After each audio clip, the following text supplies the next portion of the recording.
Esse vídeo descreve os passos de 1 até 6 do trabalho 2. Por que só os passos de 1 até 6 e não o passo 7? O passo 7 é mais complicado? Não, tá? Ah, a gente vai descrever o passo 7 em um vídeo posterior, porque vai ficar mais fácil de entender o porquê que ele é feito dessa forma quando a gente discutir o problema do congestionamento em redes, tá? Então, qual que é a ideia? Por enquanto, a gente vai assumir que a rede tem banda infinita, tem capacidade infinita e a gente não precisa se preocupar com congestionamento. Depois que a gente discutir na parte teórica a questão do congestionamento, a gente volta e faz um novo vídeo aqui falando mais sobre esse passo 7. Se vocês já quiserem ir adiantando, não tem problema nenhum. Inclusive tem aqui a referência de slide do livro, e o texto do livro é o texto do capítulo 3, tá? Dá para vocês irem adiantando se vocês quiserem. Bom, para o trabalho todo, vocês podem usar rotinas que estão definidas aqui no tcputils.py, um arquivo que veio junto com o pacote. No entanto, vocês não podem modificar esse arquivo porque os testes também usam o conteúdo dele, então a gente não vai permitir que vocês modifiquem esse arquivo. O que tem aqui disponível? Tem uma função para construir um cabeçalho. Então, aqui tem porta de origem, porta de destino, número de sequência, número de confirmação e flags. As flags podem ser construídas usando esses valores aqui. É só fazer OR entre as flags desejadas. O OR no Python é a mesma coisa do OR no C. É um pipe, né? O símbolo de pipe. Se vocês olharem aqui, tem algumas coisas interessantes, né? Então, por exemplo, o urgent pointer está setado sempre como 0. O mais interessante ainda que isso é o fato aqui que o tamanho da janela de recebimento está com um valor fixo de 8 vezes MSS. Por que a gente está mantendo a janela de recebimento fixa? Bom, nesse trabalho a gente não vai implementar controle de fluxo. Por quê? Porque não teria sentido. Para o sistema operacional isso tem sentido porque ele consegue preemptar o processo. Tá? Então, se o processo está travado em carga de processamento, ele consegue ir recebendo as coisas em um buffer que está localizado no sistema operacional e não no processo, em paralelo enquanto o processo executa, para todas as conexões que estiverem abertas desse processo. A hora que esse buffer que está lá do lado do sistema operacional encher, aí ele consegue ir avisando quem está na outra ponta que esse buffer está esvaziando até chegar em 0, e daí a outra ponta sabe que tem que parar de enviar. Aqui a gente não consegue fazer isso, porque a gente está implementando o TCP no próprio processo Python, que serve como ponta do TCP. E como a gente viu, o esquema lá do Async.io é um esquema como se fosse de multitask cooperativo. Então a gente consegue definir tarefas que de repente param e continuam. A gente até consegue fazer isso, mas a gente tem que devolver o controle explicitamente para o loop principal. Não tem como ele fazer preempção. Então, e a gente também não está fazendo esse processo de devolver para o loop principal antes de terminar de tratar tudo que a gente tem que tratar. Então, para a gente não tem sentido a gente implementar controle de fluxo, ou seja, ficar avisando para outra ponta qual que é o tamanho da janela restante. Então, a gente assume que sempre vai ter espaço e coloca aqui um valor razoável. Então o make header vai permitir que a gente passe somente as coisas que a gente tem que ficar variando mesmo aqui nesse trabalho. Os outros campos ele vai colocar valores fixos razoáveis para a gente. A gente tem uma função para ler um segmento, ela vai retornar aqui uma tupla com uma série de valores. A chamada dessa função, na verdade, já tem um exemplo dela lá no tcp.py, que a gente já vai ver logo a seguir. E, de novo, aqui ele está desempacotando todos esses valores, mas alguns desses valores a gente não vai precisar usar. Por exemplo, o urgent pointer, como a gente não vai implementar dados out of band, a gente não vai precisar nunca ler o valor que está aqui dentro dele. Aí a gente tem uma função para calcular o checksum. O checksum ele tem um detalhezinho chato que, na verdade, ele precisa ser calculado levando em conta campos que são do protocolo IP, que eles não estão inclusos no cabeçalho do TCP. Isso daí foi feito assim por causa de um motivo histórico. Isso quebra um pouco a separação entre camadas da rede, mas é o jeito que acabou ficando definido no padrão. Aqui essa função ela torna esses parâmetros opcionais.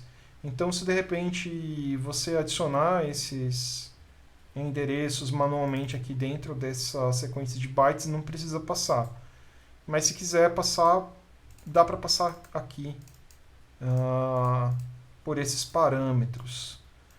Aí ele vai admitir que seja passado como uma string, um endereço do tipo A1.2.3.4, e daí ele vai converter isso aqui para um inteiro de 32 bits e acrescentar junto com as outras coisas lá do seu segmento.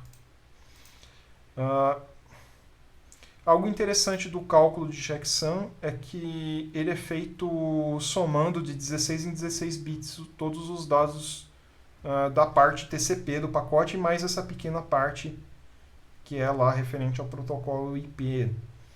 Então, se tiver uma quantidade ímpar de dados, a gente vai colocar um byte a mais zerado, só para dar uma quantidade par de dados. É claro que isso não precisa ir no pacote pela rede, mas para o cálculo do checksum ele tem que ser acrescentado. O checksum aqui começa em 0. A gente vai somando de 16 em 16 bits.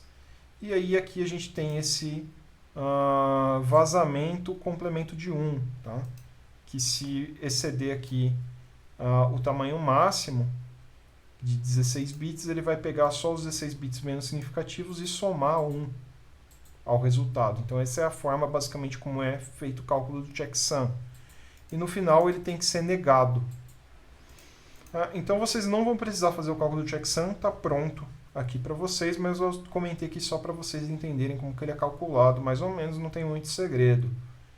Tem umas chatices aqui, tem que saber um pouco de manipulação de bits no Python, então eu já deixei pré-implementado para vocês, que o objetivo é não ficar sofrendo muito com isso. Aí a gente tem uma função fix checksum, que simplesmente chama essa calc checksum e já coloca o checksum na parte correta do cabeçalho do segmento. Então, se a gente for olhar, são os bytes 16 e 17 do cabeçalho que tem que ser substituídos. E antes de calcular, ele zera, para ter certeza que qualquer coisa que tiver sido colocada lá no campo de checksum não vai afetar o cálculo, né? Não vai fazer com que o cálculo fique errado. Tá? Porque somar zero numa soma não altera o resultado da soma. Tá? E a gente tem umas duas funções utilitárias, que é para converter um endereço IPv4 que esteja com um valor de 32 bits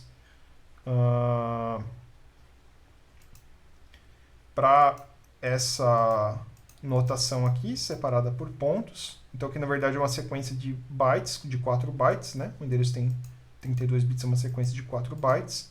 Essa função converte para a gente. E aqui essa função faz o contrário. Ela pega um endereço nesse formato aqui, em números decimais separados por pontos, e converte para essa sequência de 4 bytes binária.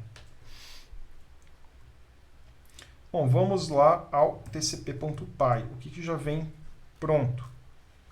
Então vem uma classe servidor que é muito parecida com o tcp.py do trabalho 1. A única diferença é que no construtor dele, além de receber a porta, ele recebe um objeto aqui chamado rede. O que é esse objeto chamado rede? É uma implementação de camada de rede, ou seja, aqui no caso do protocolo IP. E daí a gente pode passar para ela uma instância dessa classe IP aqui que está definida no outro arquivo, que vai usar a implementação do protocolo IP do Linux. Tá? Depois, quando a gente fizer o trabalho 3, a gente vai poder passar a implementação do trabalho 3 aqui para esse construtor, e substituindo assim a implementação do kernel. Então é uma forma da gente poder ir plugando um trabalho no outro depois, para fazer eles funcionarem em conjunto se a gente quiser. A interface é exatamente a mesma, ele suporta registrar um monitor de conexões aceitas. E aqui ele registra um recebedor que tudo que vier do protocolo IP vai ser mandado para ele. Então o protocolo IP informa para a gente qual que é o endereço IP de origem, qual que é o endereço IP de destino e quais que são os dados do segmento. O que a gente está chamando de segmento aqui é o cabeçalho TCP, seguido talvez de um payload, tá? Caso ele exista. Uma vez que uma conexão for aberta, a gente vai ter que implementar aqui uma chamada a esse callback, passando uma instância do objeto conexão. Tá? Isso tem que ser feito. Está implementado pela metade aqui, vocês vão ter que completar. O objeto conexão também tem uma interface compatível com a do trabalho anterior. Tá? Então, ele tem aqui um método registrar recebedor, tem um método enviar e tem um método fechar, que vocês vão ter que implementar. Bom, aí a gente tem aqui o roteiro que guia a gente em passos de como fazer isso. Então, o primeiro passo é implemente o código necessário para aceitar uma conexão. O código base já veio com um if para verificar se chegou um segmento com a flag sim. Onde está esse if? Está aqui, tá? Então veja aqui que o código está desmontando o cabeçalho para a gente já estar preenchendo essas variáveis aqui com os dados do cabeçalho. Ele já verifica se a porta de destino é a porta na qual a gente está escutando mesmo, senão ele retorna para ignorar. E ele já verifica o checksum para a gente e ele avisa que está descartando e retorna para descartar, né? Qualquer segmento que chegar com um checksum incorreto. Vejo que tem também um atributo aqui que é configurável, porque quando a gente usa a interface de loopback do Linux, como a gente viu lá no vídeo sobre o Wireshark, o checksum não vem correto, o Linux, para ganhar tempo, ele não calcula o checksum corretamente, então a gente tem que ignorar. Mas quando a gente usar aí uma interface que não for interface de loopback, aí é interessante a gente calcular o checksum e conferir para a gente não aceitar pacotes que estejam corrompidos. Tá? Aí aqui a gente retira o payload de dentro do segmento. Tem alguns bits lá das flags que são usados para a gente saber o tamanho do cabeçalho. Então é isso que ele está fazendo aqui, está calculando o tamanho do cabeçalho, está removendo o cabeçalho para a gente. Então isso já está pronto. E aqui são as informações que identificam uma conexão. Tá? Então a gente comentou sobre isso também anteriormente. O que identifica uma conexão é endereço de origem, porta de origem, endereço de destino e porta de destino. Se qualquer uma dessas 4 informações forem diferentes, é porque se trata de uma conexão diferente. E finalmente aqui é o if ao qual a gente se refere aqui, que está vendo se tem a flag de sim ativa. Tá? Então o que a gente tem que fazer aqui basicamente? Talvez você precise passar mais coisas para o construtor de conexão. Então vai ter que mexer aqui nesse construtor, colocar mais parâmetros aqui, passar os valores para ele. Eu vou adiantar para vocês, uma coisa que vocês vão precisar é o número de sequência, que ele é passado aqui nesse cabeçalho e depois ele vai precisar ser usado lá no protocolo, né? Quem lembra da explicação lá do Wireshark vai ver que o número de sequência tem que partir sempre daquela contagem inicial. Então ele vai ter que ser passado aqui para ser mantido o valor dentro da conexão. Então dê uma pensada se vai precisar passar mais coisas além disso. E você precisa fazer o handshake aceitando a conexão. Escolha se você acha melhor fazer aqui mesmo, ou seja, aqui dentro desse método, ou dentro da classe conexão, por exemplo, aqui no próprio construtor dela. Então isso aqui fica a cargo de vocês fazer a escolha de como vocês preferem organizar o código. E depois aqui já está pronto para chamar o callback, que é definido pelo registrar monitor de conexões aceitas. Então aqui o que vocês precisam fazer basicamente é mandar um pacote com as flags SYN e ACK setadas. Tá? É importante lembrar que o número de sequência que vocês gerarem para fazer essa resposta vai ter que ser aleatório, não pode ser sempre o mesmo, não pode começar sempre em 0 e não pode ser sempre o mesmo, precisa ser aleatório. Para isso, vocês podem usar, por exemplo, a função os.urandom, tá? Pode usar random.handInt? Pode também. Não é muito indicado para uma implementação em produção porque o gerador é previsível, tá? O gerador do random.handInt não é criptográfico, ele é previsível. Mas, como isso aqui é um protótipo, vocês podem usar também. Tá? Eu não vou ficar verificando se o gerador aleatório é bom ou não. Então, isso aí completaria o passo 1.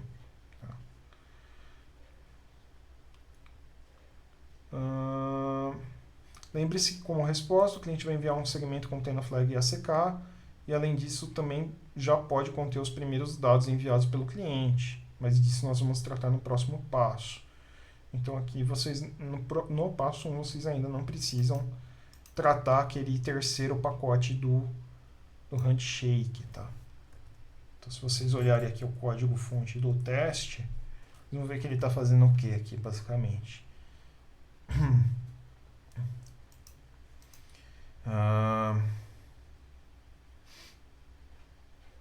Aqui a gente está mandando um pacote com a flag sim para a implementação de vocês. Está verificando se o monitor de conexões aceitas foi chamado. Aqui ele vai setar isso para verificar que foi chamado. Se foi devolvido um único pacote. Se o checksum estava correto. Então, sempre que vocês forem mandar um pacote, vocês têm que chamar o fix checksum em cima dele para garantir que o checksum está correto. Como que envia pacote?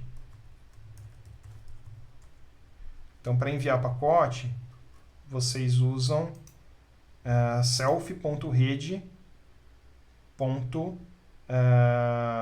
self.rede.enviar. Tá? Vou chamar esse método aqui, ó, da classe IP, para enviar o segmento. Tá? Então, monta o segmento com cabeçalho TCP, se precisar de payload, bota para payload dele, chama esse método aqui da classe IP, que vai estar em self.rede lá no TCP, tá? Aqui em self.rede. E dentro da conexão, como que faz? Bom, dentro da conexão vocês têm aqui self.servidor, que é o servidor. Então, vocês podem fazer self.servidor.rede, .enviar, tá? Ou então faz uma cópia do objeto rede aqui, com o atributo dele direto, não tem problema, como vocês acharem melhor organizar. Tá? Então aqui ele está verificando se o segmento foi mandado certinho, com o checksum certinho. Aí ele vai ver algumas coisas do cabeçalho, vai ver se os endereços batem, vai ver se o número de confirmação é igual ao número de sequência que tinha sido enviado mais um. Tá? Vai ver se tem as flags corretas, etc. Outra coisa que ele vai verificar aqui é se eu mandar um pacote com a flag sim, mas que o checksum esteja incorreto, se ele vai ignorar esse pacote. Isso é para acontecer naturalmente, porque como a gente viu aqui, já tem essa verificação aqui. Então vocês não precisam se preocupar muito com isso, esse teste é mais para garantir que vocês não removam acidentalmente esse if aqui.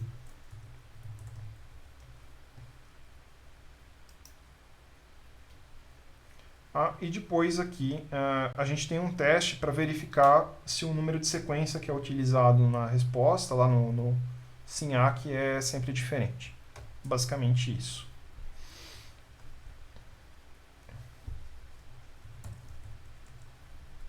Então o passo 1 basicamente é aceitar a conexão, mandar o SYNAC de volta. Com isso a gente completa o passo 1. O passo 2... antes de ir para o passo 2, né, sempre aqui estou fazendo referência a slides do livro. Então aqui ele está falando do slide 80 do livro, que é onde tem uma... os slides estão aqui nesse link, tá? Slides do livro texto. Esse slide 80 ele tem uma animação aqui do processo aqui do handshake, né? Então o cliente manda o bit de sim setado, um certo número de sequência x que é aleatório. O servidor tem que responder com um bit de sim setado, com um bit de ACK setado, com outro número de sequência diferente desse número de sequência também aleatório, e com um número de confirmação que é o x que foi recebido mais 1. E como resposta o cliente vai mandar algo com ACK setado e com o número de ACK, né, o número de confirmação igual a esse y mais 1. Isso aqui a gente não precisa tratar ainda nesse passo 1. No passo 2 é para fazer o quê? Bom, o recebimento de segmentos no TCP é similar ao GBN, ou Go Backend, descrito no slide 49 do livro. Ao tratar do segmento proveniente da camada de rede, assegure-se que ele não é duplicado, foi recebido em ordem antes de repassá-lo para a camada de aplicação. Por simplicidade, confirme cada segmento que foi recebido corretamente, mandando um segmento com a flag ACK e com payload vazio. Preencha o método RDT receive da classe conexão para implementar essa funcionalidade. Então, basicamente, vai ser implementada aqui dentro, né? Trate aqui o recebimento de segmentos provenientes da camada de rede, chame self.callback self-dados para passar dados para a camada de aplicação, após garantir que eles não sejam duplicados e que tenham sido recebidos em ordem. Tá. Bom, então vamos por partes. O que quer dizer que o recebimento de segmentos TCP é similar ao GBN? Se vocês lerem o capítulo 3 do livro, na verdade não precisa ler, tá? Tem muita coisa que não é tão essencial assim. Mas ele fala de dois tipos diferentes de receptor com confirmação. Tá? Um deles é o Go Backend, ou GBN, e outro é o seletivo. Tá? O seletivo, qual que é a diferença? O seletivo ele pode confirmar pacotes individuais, falar eu recebi pacote tal, recebi pacote X, pacote Y, pacote Z. O Go Backend não. O Go Backend usa uma confirmação cumulativa. Então, digamos que a gente tem pacote 1, pacote 2, pacote 3 que foram enviados em sequência. No Go Backend, se eu confirmo que eu recebi o pacote 3, eu estou implicitamente confirmando que eu recebi o pacote 1 e o pacote 2. Essa confirmação é cumulativa. E o TCP ele usa esse esquema. Qual que é a diferença do TCP para a forma como está descrito aqui no livro? É que o número de sequência dele não é número de pacote, é a quantidade de bytes. E o número de confirmação também é a mesma coisa. Mas o recebimento é basicamente essa máquina de estados aqui. A gente começa com um certo número de sequência que é esperado. Não vai ser 1 também, vai ser um número que é igual àquele número de sequência inicial que a gente recebeu, só que mais 1, né? E a gente vai ter que montar um pacote de ACK para a gente ir confirmando os dados que são recebidos. Como que funciona essa notação aqui? Tudo que está em cima da barra é a condição para ocorrer uma transição de estado na máquina de estado, e embaixo da barra são ações que são tomadas. Então aqui, se ele receber alguma coisa da camada que está abaixo, que é a camada IP, ele vai verificar se o pacote não está corrompido. Isso a gente já faz. A gente já faz isso aqui lá em cima, né? Essa chamada está ocorrendo aqui, e antes disso a gente já verifica se ele não está corrompido. E vai verificar se o número de sequência é um número de sequência esperado.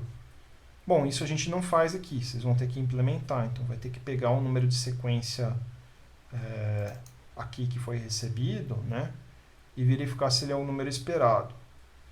Bom, se tudo isso aqui for verdade, o que ele vai fazer? Ele vai extrair o payload, né, os dados do pacote, já está extraído para a gente. Vai passar isso aqui para a camada de aplicação, aqui diz como que tem que fazer para passar. E daí ele vai construir um pacote de ACK direitinho, com o número de confirmação correto, e vai mandar de volta, né, para outra ponta. Como que faz isso? Com self.servidor.rede.enviar, por exemplo. Tá? E ele vai incrementar. Só que aqui, lembrando, como o TCP não usa quantidade de pacotes, ele usa quantidade de bytes, a gente não vai incrementar de 1, a gente vai incrementar do tamanho do payload. Bom, esse segundo parágrafo aqui, né? Por simplicidade, confirme cada segmento que foi recebido corretamente, mandando o segmento com a flag ACK e com o payload vazio. O que isso aqui significa? Bom, a gente viu que a gente consegue mandar um pacote que tem a flag ACK setada, que tem um número de confirmação e que também tem payload. Então a gente consegue simultaneamente confirmar dados que a gente recebeu da outra ponta e enviar novos dados para essa outra ponta que não tem nada a ver com o que a gente recebeu. A gente pode fazer as duas coisas, o protocolo permite, mas a gente optou por não fazer. A gente optou por a implementação mais simples, que é separar as coisas. Então, durante a recepção, a gente vai mandar ACKs com payload vazio, tá? E não vai enviar qualquer dados que estiverem pendentes. A gente não vai fazer isso. A gente optou por não fazer. A gente vai ter uma coisa que é um pouco contraintuitiva, que quando a gente for fazer envio, que aí já é o passo 3, a gente vai ter que informar um número de confirmação também no cabeçalho. Tá? Isso é uma exigência aí do protocolo TCP. A gente vai ter que incluir também uma confirmação quando a gente estiver enviando dados, que vai ter que ser calculado da mesma forma que aqui. Então isso aqui vai ter que ser mantido como atributo do objeto, não vai ter jeito, que é para quando fizer um envio saber o que tem que pôr nesse campo de número de confirmação. Então vamos lá para o passo 3. O funcionamento básico do envio de segmentos pelo TCP é descrito no slide 67 do livro. Vamos quebrar a implementação em duas partes. Então, nesta primeira parte, do passo 3, vamos nos preocupar somente com o evento dados recebidos da camada da aplicação acima. Ou seja, manter uma contagem correta do número de sequências a ser inserido no segmento e construir o segmento corretamente, enviando em seguida para a camada de rede. Preencha o método enviar da classe conexão para implementar essa funcionalidade. Por simplicidade, mantenha a flag de ACK sempre ligado nos segmentos que você enviar, incluindo corretamente o acknowledgement number correspondente ao próximo byte que você espera receber. Então, a gente vai ter que manter isso aqui como atributo lá, não vai ter jeito. Tá? Note que essa contagem refere-se ao funcionamento da nossa ponta como receptor e não como transmissor, mas aqui misturamos os papéis. Então é uma coisa chata, né? A gente vai estar implementando um código aqui que serve para o nosso TCP funcionar como emissor de dados, né? Como transmissor de dados, mas vai misturar os papéis aqui com um papel de receptor, porque ele vai ter que dizer o tanto que ele já recebeu aquele momento, apesar de não ter nada a ver com os dados que estão sendo enviados. E apesar de a gente já fazer uma confirmação aqui nesse outro método. Vai ter que incluir isso no cabeçalho, não tem jeito. Tá? Vamos olhar aqui então o slide 67. Né? Então no slide 67 aqui a gente também tem uma máquina de estados. Então a gente vai implementar só isso aqui, ó, dados recebidos da aplicação acima. A gente ainda não vai se preocupar com evento de timeout e nem com envio como resposta a ACK recebido. Então é para implementar só isso aqui. Então cria um segmento com o número de sequência correto. Então o número de sequência entra no cabeçalho, né? Ele tem que ser mantido aqui como um atributo para a gente saber o que a gente vai usar. Passa o segmento para o protocolo IP, né? Que é essa funçãozinha aqui. A gente vai atualizar o número de sequência. aqui já está correto da forma como é o TCP, né? Vejam que aqui ele não está falando de Go Backend, está falando de TCP mesmo. Infelizmente, aquela figura do Go Backend não tem uma figura de receptor TCP, né? Por isso que a gente usou aquela figura que não estava com a forma de incrementar correta, mas essa aqui já está. Ele soma aqui o tamanho dos dados, tá? Porque essa contagem é sempre em bytes e não em quantidade de pacotes. E se o timer não estiver rodando, a gente estiver executando, iniciar o timer, mas a gente não tem timer ainda, então não precisa se preocupar com isso. Então, basicamente, aqui é para pegar esses dados. Talvez esses dados não caibam em um único pacote. Então, a gente vai ter que quebrar isso aqui em vários pacotes, tá? E daí a gente vai ter aquele valor MSS, tá? Que é o tamanho máximo de um payload em bytes. Então, aí vocês vão ter que implementar para quebrar em diversos segmentos onde o payload tenha no máximo MSS bytes para cada um deles.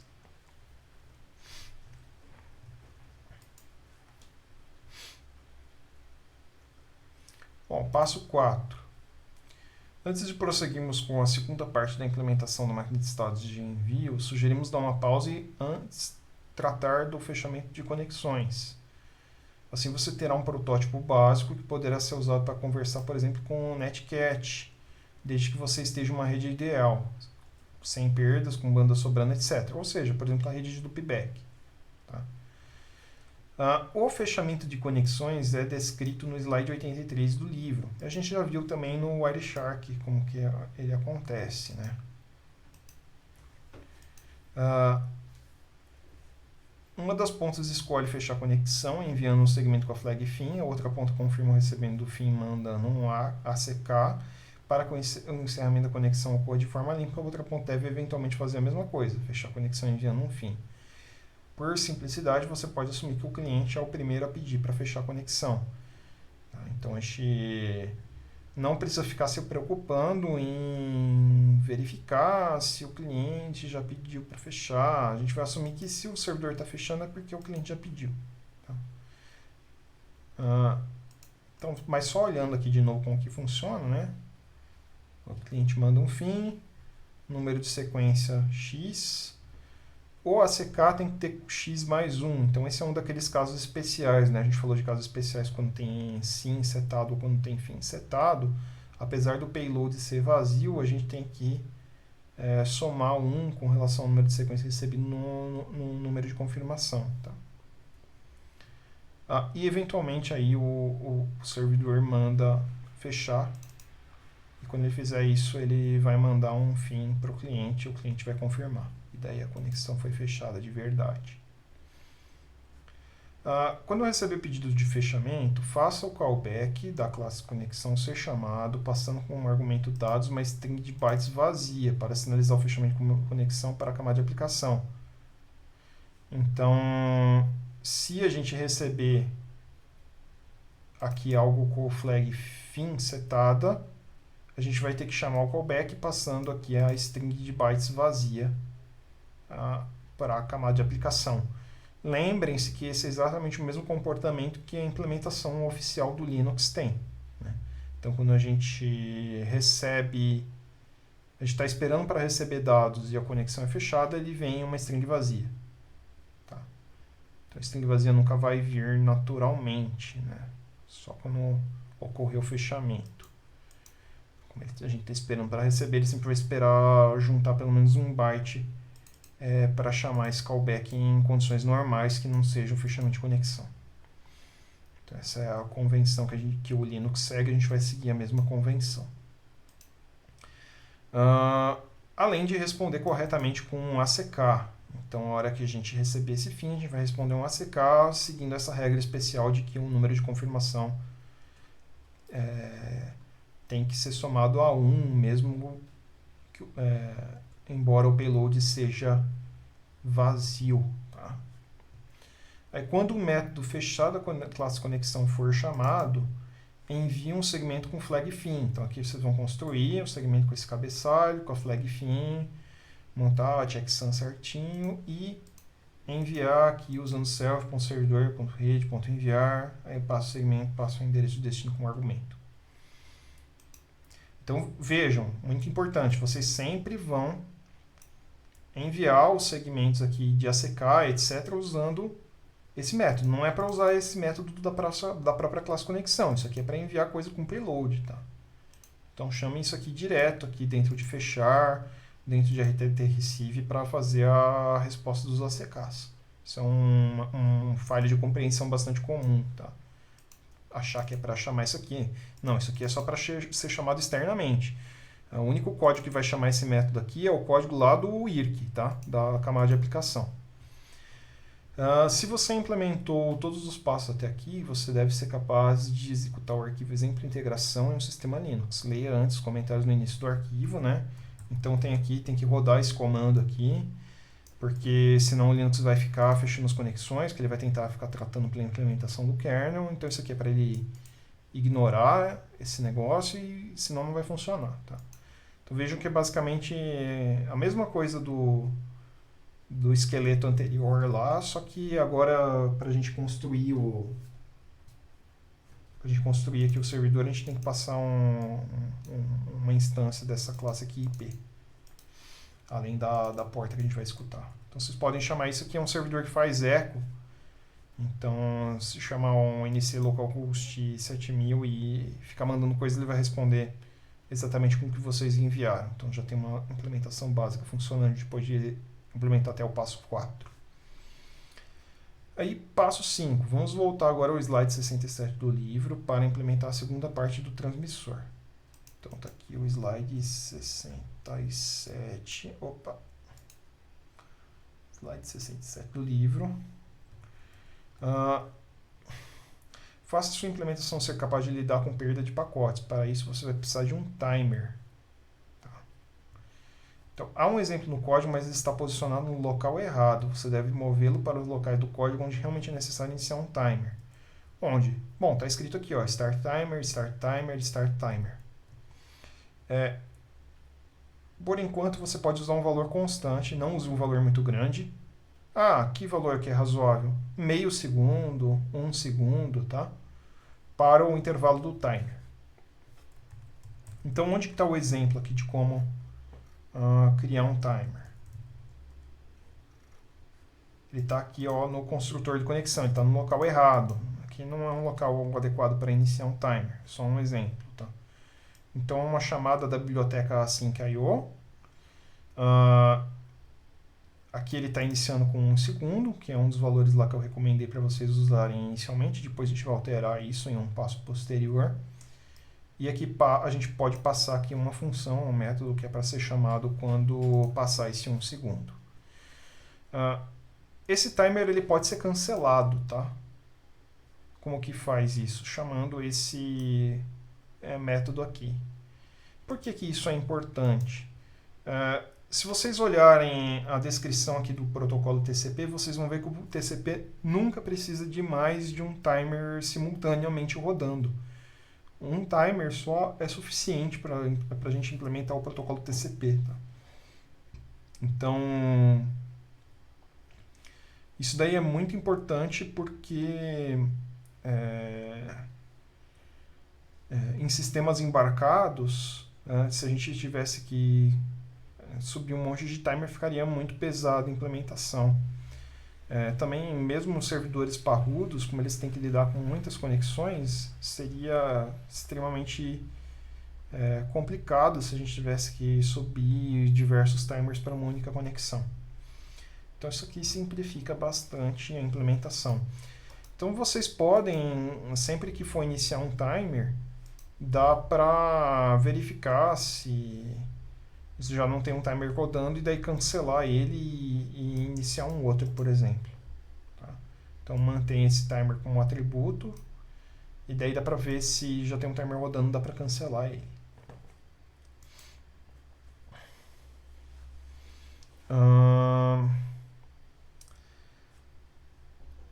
Por enquanto você pode falar... Além disso, você precisará tratar os ACKs que chegarem pelo método RDT receive da classe conexão. Por quê? essa outra parte aqui que a gente ainda não tinha implementado no passo anterior. Então, o que a gente está fazendo aqui? Basicamente, quando a gente for enviar, a gente vai iniciar o timer. Para que serve isso? Serve porque, caso a gente não receber a confirmação dentro desse tempo, por exemplo, de 1 segundo, a gente tentar transmitir de novo. O que vai acontecer? A chamada dessa rotina que é passada aqui seria esse timeout aqui. Então aí a gente vai retransmitir o segmento de menor número de sequência que ainda não foi confirmado. Tá? Então suponha que tenha mais de um segmento pendente, porque a gente enviou, sei lá, aqui 1 mega de uma vez só. É para retransmitir todo 1 mega de novo? Não. Quando ocorrer o timeout é para retransmitir só o primeiro segmento aí desse 1 mega de dados. E inicia o timer de novo. Quando a gente recebe aqui um ACK, o que a gente vai ter que fazer? A gente vai ter que ver se esse ACK é válido. Então, se ele tiver o acknowledgement number dele lá, que é que ele está chamando de y, maior que o sendbase, a gente atualiza o sendbase com esse valor. Então, para que isso serve? Isso serve para o ACK nunca voltar para trás. Tá? Porque, lembrando que o ACK é cumulativo, ele voltar para trás não tem sentido. Significa que a gente está recebendo coisas fora de ordem, por exemplo, e daí a gente não pode desconfirmar algo que já foi confirmado. Tá? É para isso que serve esse if aqui, basicamente. E daí a gente vai verificar se ainda tem algum segmento que não foi confirmado. Se ainda tiver, esse timer tem que ser iniciado novamente. Senão, ele pode ser parado. Tá? Então, se a gente recebeu confirmação de tudo que estava pendente, a gente não precisa mais ter esse timer rodando e daí não vai rolar retransmissões. Interessante notar aqui o que é esse sendbase, né? Ele usa aqui um nome, sendbase. Isso aqui tem uma explicação disso nos slides lá para trás com uma figura bem interessante. Tá? Então, isso aqui é uma ilustração do funcionamento básico aí dessa questão de retransmissão, confirmação, etc. Então, basicamente, a gente tem filas, tá, de segmentos. O que importa para a gente é o que está com essas cores amarelo e azul. Tá? Então, sempre que a aplicação chamar esse método enviar, a gente vai construir esses segmentos azuis, que são segmentos que não foram enviados ainda. A partir do momento que a gente enviar esses segmentos, né, para a rede, eles viram segmentos amarelos. Esses segmentos amarelos são segmentos que já foram enviados, mas ainda não foram confirmados. E o sendbase, ele está apontando aqui para o último desses segmentos aqui, que foi enviado e ainda não foi confirmado. A partir do momento que esses segmentos recebem a confirmação, eles viram segmentos verdes. O que são segmentos verdes? São segmentos que já foram recebidos pelo ultraponto e já foram confirmados, e daí a gente não precisa mais armazenar o payload deles aqui dentro da nossa implementação. Por isso que o que importa para a gente são os azuis e os amarelos, são os que a gente precisa lembrar. Isso aqui a gente pode esquecer porque já teve a confirmação do recebimento. E o que ele chama de next seq none é o próximo número de sequência a ser usado num pacote que está para ser enviado para a rede, e o que ele chama de sendbase é o número de sequência aqui desse pacote aqui mais antigo, tá? Que não foi confirmado ainda.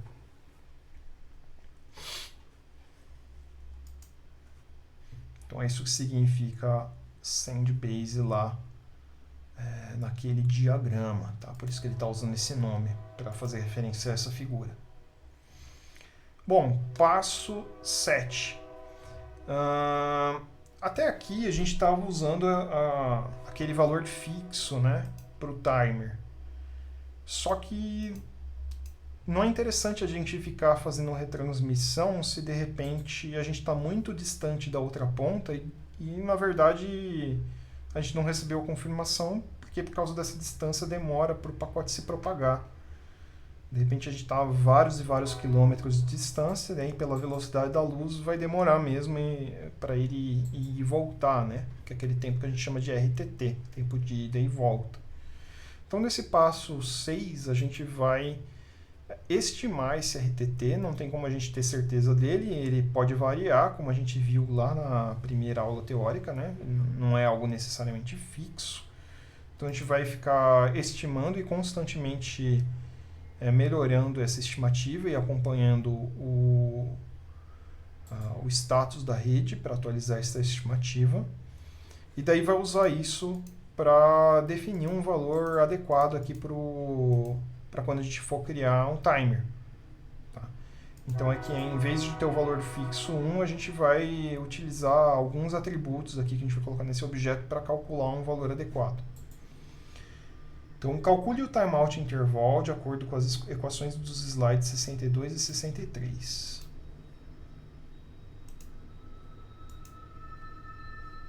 Então, aqui tem uma equação, né? Estimated RTT, 1 menos alfa, com alfa igual a 0,125, vezes o valor atual do estimated RTT. Então, isso aqui está calculando um novo valor com base no valor atual, mais alfa vezes o sample RTT. E deve RTT é essa equação aqui. O que é o sample RTT? É algo que a gente vai medir. Tá? Então a gente já vai chegar nisso. Então a gente vai calcular o timeout interval. O timeout interval é calculado usando o estimated RTT mais 4 vezes o dev RTT. Então é uma estimativa da média do RTT mais 4 vezes uma estimativa do desvio, que é para dar uma margem de segurança. Tá? Então, quanto mais estável, digamos assim, essa medida, menor a nossa margem de segurança aqui.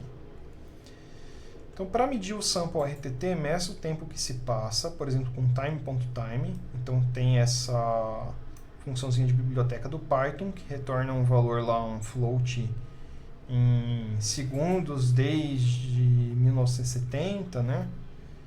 E daí a gente pode chamar isso aqui, guardar numa variável, depois posteriormente chama de novo e subtrai do valor que a gente tinha guardado. Então, meça o tempo que se passa entre você enviar um segmento e receber o ACK dele. Né? Então, entre a gente enviar o segmento e receber aqui o ACK aqui dentro, né? O flag ACK dele e tal. A gente vai medir o tempo e usar isso como um valor de sample RTT. E sempre que isso acontecer, a gente vai rodar essas equações de novo para atualizar as estimativas usando esse novo sample RTT. Tanto essa equação como essa outra.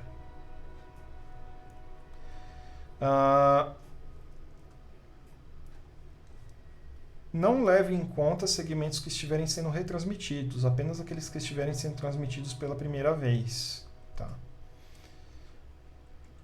Por que isso? Porque se a gente for levar em conta segmentos que estiverem sendo retransmitidos, a gente tem aquele problema, né? A gente nunca sabe se ele foi recebido da primeira vez que a gente enviou, só que a gente perdeu o ACK, porque o problema não era da nossa ponta para outra, era na volta. Tá? Pode acontecer isso, aí de repente a gente vai estimar errado, então é melhor a gente usar na estimativa só quando der tudo certo, né? Quando a gente mandar o segmento e receber o ACK dele sem precisar de retransmissão. Quando você mediu o primeiro sample RTT de uma conexão, em vez de usar as equações, inicialize os valores atribuindo estimate RTT e dev RTT com sample RTT e sample RTT sobre 2. Tá? Por quê? Porque a gente ainda não vai ter valores, né, para aplicar aqui, né? Então, para a gente aplicar essa equação, a gente tem que saber qual que é o valor atual de dev RTT. Então, como não vai ter, da primeira vez a gente define como sendo isso aqui, e para o estimate RTT a gente define como sendo isso aqui. respectivamente, como sugerido pela RFC, então eu não estou inventando isso, eu estou pegando uma recomendação lá do padrão do TCP. Então, com isso, a gente conclui até o passo 6 do trabalho. Aí, no passo 7, a gente vai precisar controlar, tá, o que a gente chama aqui de tamanho da janela de envio. Então, a gente não vai enviar descontroladamente tudo que tiver azul, igual a gente está fazendo até aqui. Então, a gente vai colocar isso aqui numa fila, tá, para ser enviado só o que é possível num determinado momento. Então, o enviar não vai mais, aqui no passo 7, enviar tudo que estiver recebendo aqui. Pode ser que ele tenha que deixar alguns dados em fila, que é para a gente lidar com o fato de que a gente não tem banda ilimitada na rede. Mas depois a gente discute isso melhor em um vídeo posterior.